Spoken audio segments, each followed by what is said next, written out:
So it's been 4 years since I began touch typing. When I began touch typing, I was actually typing with my 3 fingers right over here. These 3 peckers. So I would kind of like use these 3 to type, and my average words per minute was around 60. That was me at my max speed going really fast in the typing tests. Now, 4 years later, my average speed is around 70 or 80 words per minute, and I type with all of my fingers, eyes closed sometimes, very relaxed, letting my mind dump onto my fingers. So in this video, I'm not going to teach you how to type. I'm not going to show you my process either, because we all learn differently, but I'm going to tell you how you can set a more realistic goal for your touch typing needs. Let's begin.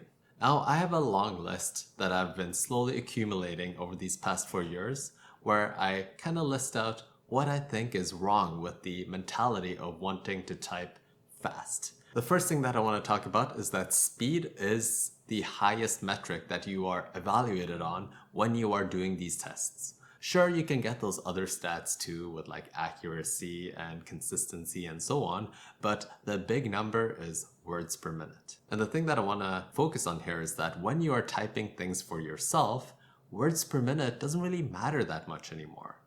What really matters is actually the consistency, how long you can type for, the accuracy of your keys.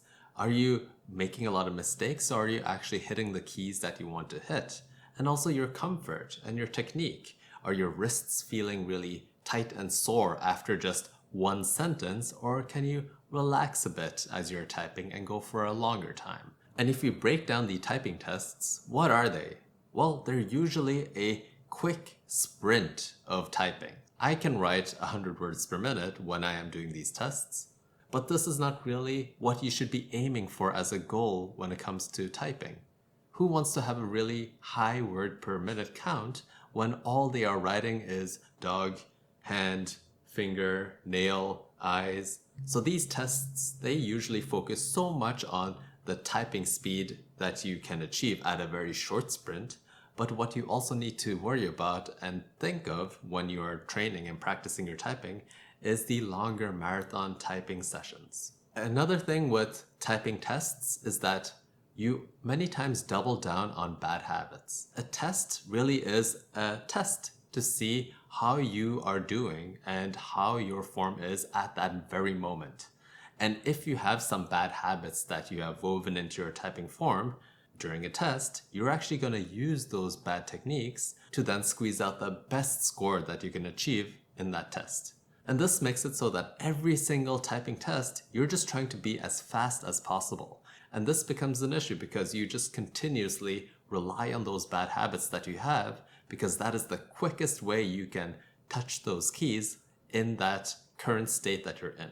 So to counteract this, you actually need to critique your own form. You need to see what words you're kind of fumbling on and what letters you actually need to focus on a bit more, where websites like KeyBR really comes in handy. That allows you to find and identify mistakes in your typing form and fix those. Now, whenever we are doing typing tests and looking at these words in front of us, what are we doing? Well, we're kind of just being copy bots. We are recording everything that is in front of us, and we're just typing it word by word, capital by capital, period by period, and we're writing it exactly as it is in front of us. So why is this an issue? The big one is that many times the flow of the text that we're reading doesn't really align with the flow that we would naturally type in. Sometimes you would get, let's say, a Shakespearean quote, so you get Old English in your writing, that kind of fumbles you when those words come up. And sometimes you get, let's say, some lyrics from a song like Yellow Submarine or something. And these two type of texts are very different from what you would normally type in your day-to-day life. So since we are just copying whatever's in front of us in these typing tests, we are also not filtering the things that we're reading at all. So if you are typing something in your day-to-day life, you oftentimes read something and then you have to digest it, and then you write down the thoughts that come after that digestion of thought. So you're actually going through this filtering process when you are typing. And this is something that typing tests don't prepare you for. So I've done thousands of tests on these websites like Monkey Type and Speed Racer and KeyBR and so on. And the place that actually learned the most of my typing technique was my own journal. And that is because I was writing things that came from my mind, that was in the way that my inner monologue flowed, and that worked with me, which made me a really good writer and not me a really good copier. And the cool thing about real life typing, when you're typing for yourself or you're documenting something from a lecture and so on, is that you can make a mistake and you can just continue.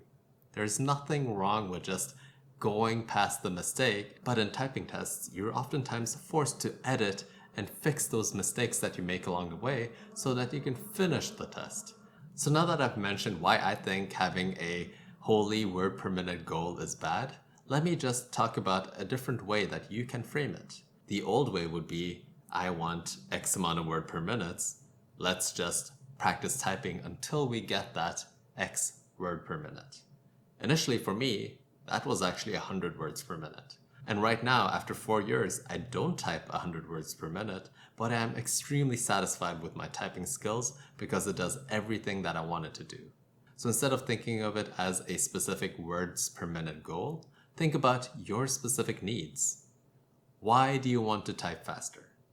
For me, I journal a lot, so I wanted to be good at journaling seamlessly. I wanted to be able to take the thoughts that I have in my mind and put it onto my fingers and onto the screen. That was my goal with touch typing. So for me to achieve that, I needed a specific words per minute, around 60 to 70 words per minute, because that was the amount of time my thoughts would take to process a good sentence for me to write, and then me just seamlessly writing them out. I would also want to type for a long duration, so my journal entries are pretty chunky sometimes. Often I sit and type for, let's say, half an hour, and I don't really take breaks or anything. I just type, I just go, and I just continue going until I'm done.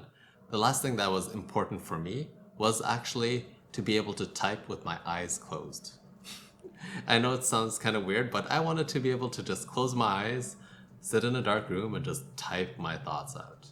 That was one of my goals that I set for myself. And right now, I have achieved all of my goals, and I am a very happy typer that is typing at around 70 words per minute. I started at 60 words per minute way back in the day, but I had all of these downsides. Now I am at 70 words per minute, and I have all of these upsides. So even though the words per minute, it only increased by 10, I am just such a better typer right now than I was 4 years ago. And that is the reasons why I think aiming for a specific word per minute count as you are learning how to type is a pretty bad goal. Now, if you have any tips or tricks about touch typing that you want to share with the world, well, comment those in the comment section down below. My name is Paul, and I'll see you in the next video. Take care.